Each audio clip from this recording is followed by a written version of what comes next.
Returning now to one of our top stories, Ukraine's President Volodymyr Zelensky has met with his US counterpart Joe Biden after arriving at the White House. Joining me live from Washington, D.C. is CNN reporter Madeleine Rivera. Madeleine, thanks for joining us. Joe Biden has just pledged extra support to Ukraine. Take us through that announcement. You got it, Danica. And yes, this is a historic moment between President Biden and President Zelensky, meeting face-to-face for the first time since the war in Ukraine began some 300 days ago. Both presidents using this historic moment to emphasize American and international support for Ukraine. The President Biden, announcing a new round of military aid for Ukraine, $1.8 billion in military aid. And at the heart of that package is the Patriot missile defense system. This is the most advanced surface-to-air defense system that the West has ever provided Ukraine.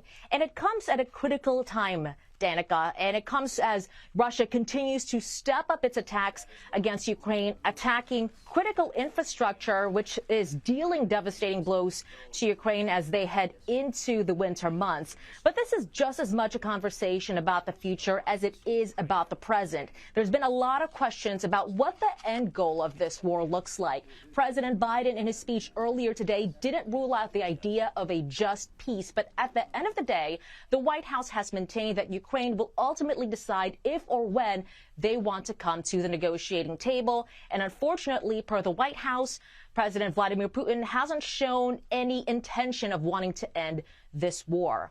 After this speech, President Zelensky is expected to deliver a speech to a joint meeting of Congress later tonight at 7:30 p.m. local. Congress is negotiating a $1.7 trillion spending bill. That package is expected to include $45 billion in aid for Ukraine that could potentially last the entire next year. But some Republicans are mentioning and expressing opposition to providing more aid for Ukraine. Some Republicans saying that they don't want to keep blindly writing checks for Ukraine. So there is a changing tide in Congress, especially with Republicans set to take back the House in just a couple of weeks in January. So that makes Zelensky's speech all the more crucial.